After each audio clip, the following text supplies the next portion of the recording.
নদিয়ার রানাঘাট হবিবপুর গ্রাম পঞ্চায়েতের দত্তপাড়া এলাকা। এখানে সম্পূর্ণ জলমগ্ন। অতি ভারী বর্ষণে জলের তলায় প্রায় 10টি বাড়ি। প্রাণীর ঝুঁকি নিয়ে এখন বসবাস করছে এলাকার মানুষ। যদিও পরিস্থিতি খারাপের দিকে যাওয়ায় তারা বাড়ি ছেড়ে অন্যত্র আশ্রয় নিয়েছে। জলের মধ্যে ঘুরে বেড়াচ্ছে বিষাক্ত পোকামাকড়। চলাচলের এখন একমাত্র ভরসা কলার ফেলা। স্থানীয়দের দাবি, গত দুদিনে যে ভারী বৃষ্টি তার কারণেই এত দুর্দশা। 10টি পরিবারের ঘরের ভেতরে থাকা আসবাবপত্র কোমর সমান জল ভেঙে উদ্ধার করতে হচ্ছে। তবে এখনও সব আসবাবপত্র উদ্ধার করা হয়নি। ঘরের ভেতরের চালা সমান জল হয়ে যাওয়ার কারণে নষ্ট হয়ে গেছে ফার্নিচার সহ ইলেকট্রনিক্সের যন্ত্রাংশ। গোটা এলাকা জলমগ্নর ঘটনায় হবিবপুর গ্রাম পঞ্চায়েতের মেম্বার কণিকা বিশ্বাস বলেন, তিনি ঘটনার খবর পেয়েই পরিবারগুলির পাশে দাঁড়িয়েছিলেন। শনিবার জল নিষ্কাশনের জন্য একটি পাম্প বসানো হয়েছে। তাতে সময় সাপেক্ষ। প্রত্যেকটি পরিবারের সদস্যরা সরকারি জায়গায় আশ্রয় নিলেও উঁচু জায়গায় যে সমস্ত বাড়িগুলি রয়েছে সেখানে তারা আশ্রিত। তবে ঘরছাড়া পরিবারগুলির মহিলারা জানাচ্ছেন, এখন বড়ই অসহায় তারা। বাড়ির শিশু বৃদ্ধদের নিয়ে এখন বড় চিন্তা। রান্নার ব্যবস্থা না থাকার কারণে এখন একবেলা এক মুঠো খেয়ে দিন কাটাচ্ছে। অন্যদিকে জলের মধ্যে ঘুরে বেড়াচ্ছে বিষাক্ত পোকামাকড়। তবুও প্রাণের ঝুঁকি নিয়ে বাড়ির আসবাবপত্রগুলি কলার ভেলা করে সরাতে বাধ্য হচ্ছেন, যদিও এখনও তাদের আতঙ্ক কাটেনি। আবার যদি ভারী বর্ষণ শুরু হয় তাহলে পুরো ঘরগুলি জলের তলায় তলিয়ে যাওয়ার সম্ভাবনা নিয়েই রাতের ঘুম উড়েছে তাদের। তবে প্রাকৃতিক দুর্যোগের কারণে শুধু নদিয়ার রানাঘাট নয়, নদিয়ার বিস্তীর্ণ কিছু এলাকা একইভাবে জলমগ্ন হয়েছে। প্রত্যেক এলাকাতেই জল যন্ত্রণার অতিষ্ঠ হয়ে উঠছে সেখানকার বসবাসকারীরা।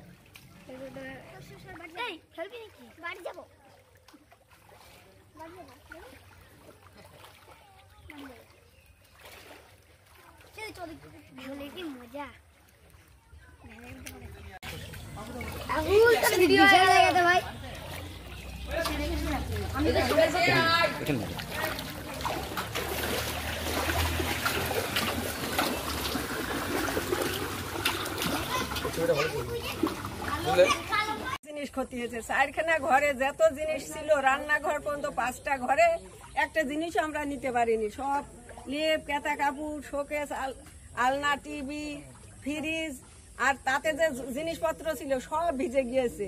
হঠাৎ করে জল আমাদের ঘরের ভিতর ঢুকে গেছে। চারিদিক থেকে জল নেমেছে, সারাদিন জল হয়েছে, রাত অবধি জল হয়েছে।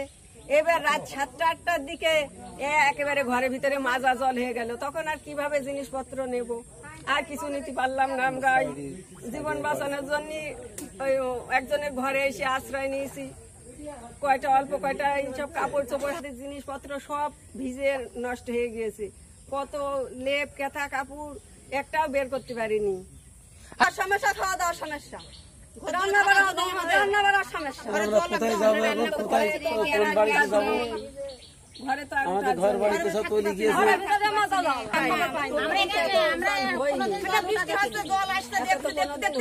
ঘরে জল ঢুকে গিয়েছে।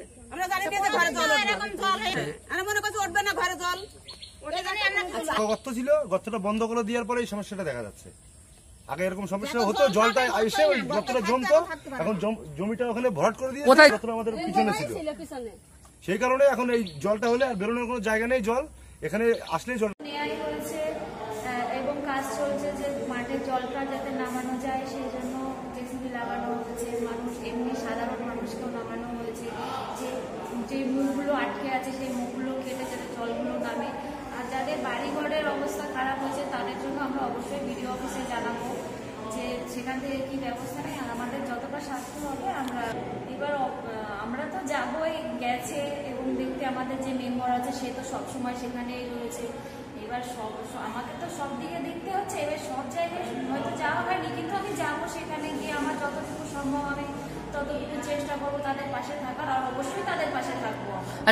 এইটা আমি একটু মানে বলতে চাই যে জলটা তো প্রাকৃতিক দুর্যোগ, তাহলে সেই কারণে এখন কি করা যায় সেটা আমরা দেখে নিয়ে যথাযথভাবে আমরা চেষ্টা করবো যে তার সমাধান যেন বের করেছে করবো। আমরা এই কারণে আমরা সকল মেম্বাররা এক জায়গায় হচ্ছি যে আমরা যাবো, ব্লকে মানে বিডিও অফিসে যাব। আমরা গিয়ে তাদের বিডিও সাহেবকে জানাবো যে এরকম সমস্যা আছে, তারা কি ব্যবস্থা নেয়। তারপরে আমরা তো ব্যবস্থা নেব।